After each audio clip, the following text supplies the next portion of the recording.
Now you'll be able to see exactly what this does. This is the drive shaft, like we were explaining earlier. This is where the power comes in. These are the gears. This is your gearboxes, first, second and third, or whatever the case is. They can turn.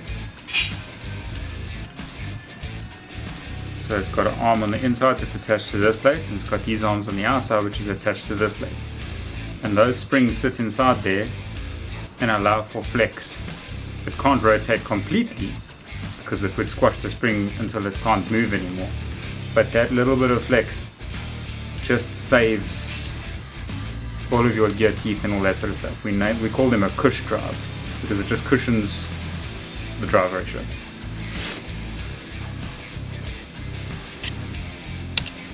Easiest way I've found to put these springs in is just like this. Pliers, something that's got good ratio, good range of motion, so that you can squeeze a far distance. Because the springs aren't that strong, but they are quite difficult to get in sometimes because they hook on little ledges and things inside there. But generally, once you've got one in, the rest go in easier. Very nice and flush.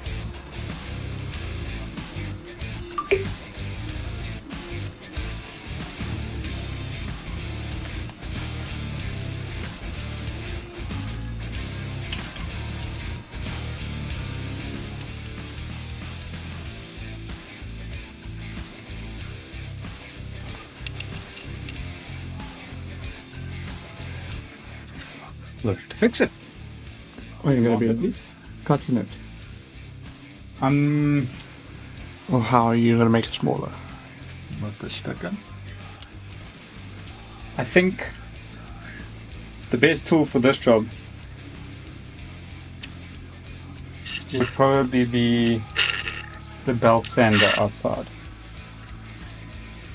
Because then we can just take off a little bit at a time. The biggest thing is going to be to mark it accurately so that we can remove like 1 mil at a time on the outside.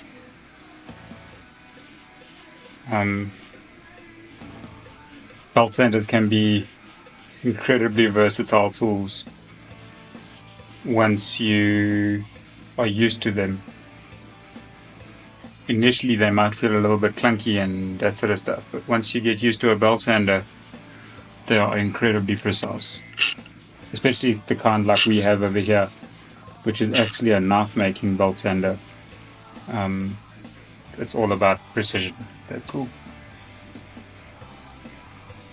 It looks like I've sharpened that edge, but all I've done is I've taken that edge down to the mark.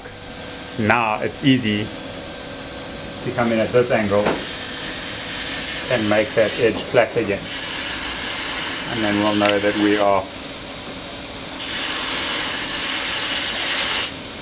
at our mark.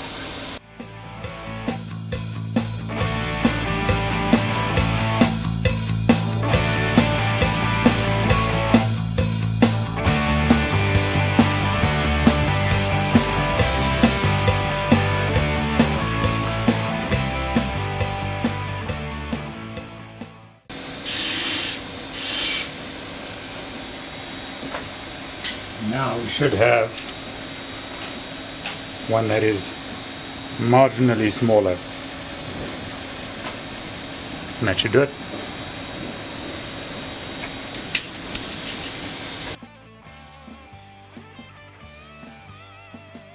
And 2465 is longer ratios than what we would have found on a GS, longer ratios than what we would find in a P200.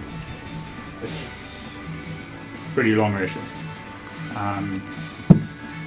We'll get down the rabbit hole of what that will mean on our fourth gear final drive top speed.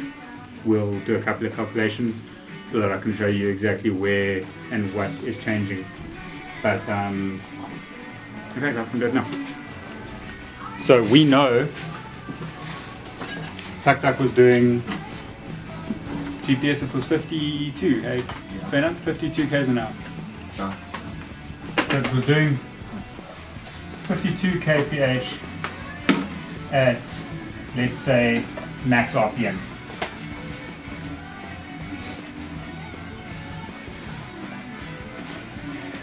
And that was with a ratio of 22/67. Now, so that ratio over there, we work that out.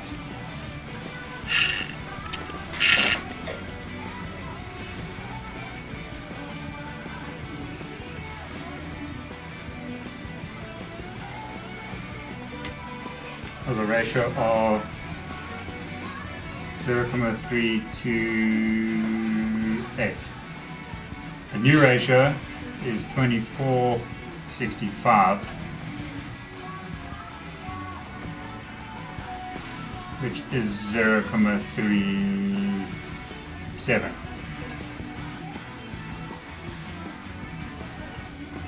So if we took 52 divided by 0.328 times by 0.37, puts us at a speed of 60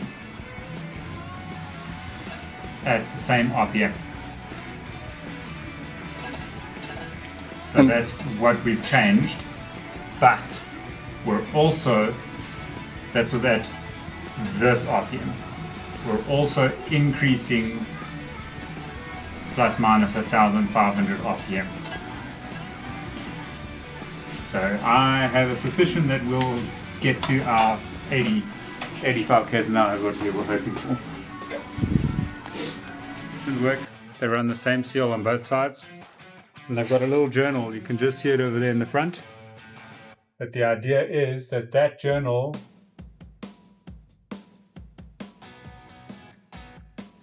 should go all the way through. So we always just want to make sure that it's clean, because that takes your fuel, it hits against this block over here and your fuel goes through there and lubricates your bearing that's sitting inside there. That's the reason why we have two-stroke.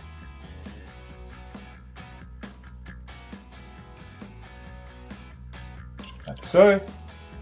We'll take one of our crankshaft bearings. This is where the piston sits. Yeah. Okay. Grease. Awesome.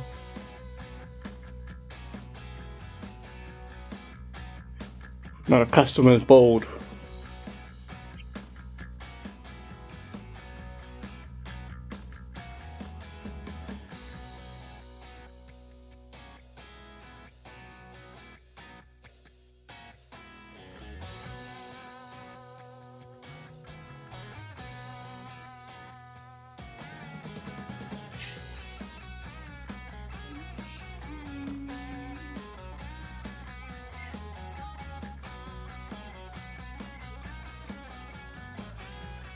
While Van Hunting's busy cleaning that thread, we can throw our next seal in the other side of the casing.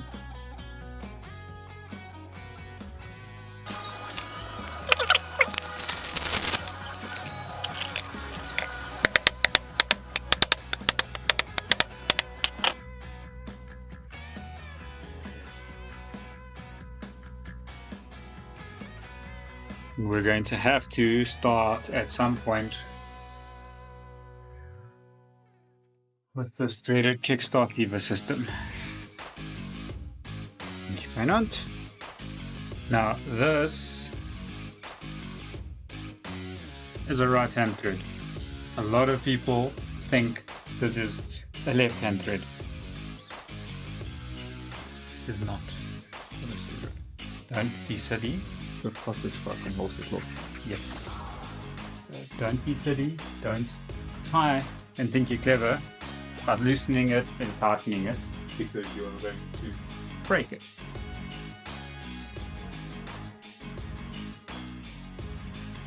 How tight must you make it? Doesn't have to be tight. But I want to just see that it's seated, which it is. And we're going to take it out again. Press my key up that.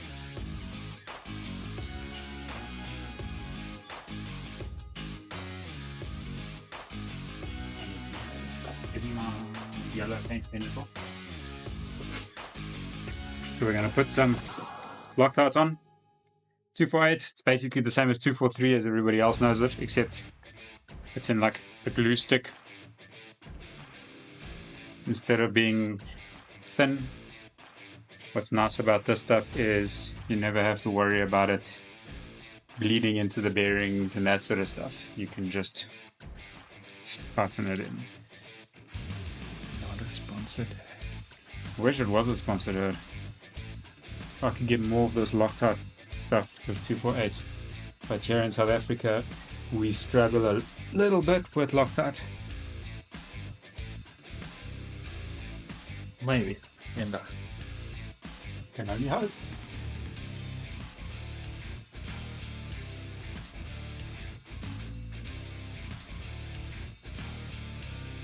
So once again, we're going to come along and find out with us if these are going to work, because we don't know. Where the old ones are. No, we do know where the old ones are. In the burr bucket up. No.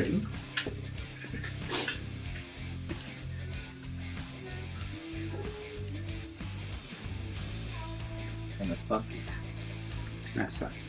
Dit ek het in 'n sakkie En gesit. hulle lyk Kleiner. baie kleiner as wat hulle is. Ja. So I'm going to go ahead and say these are not going to work.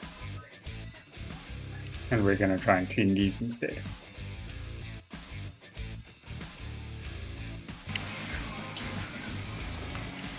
So you'll see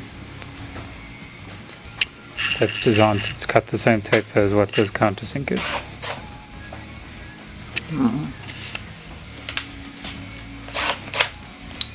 So we call it a deburring bit, but actually it's a countersunk cutting bit.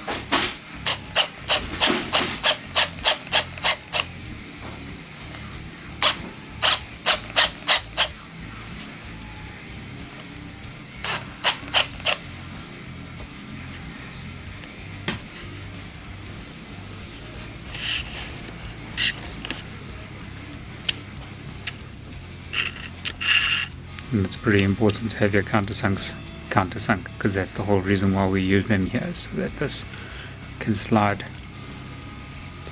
over the top of them.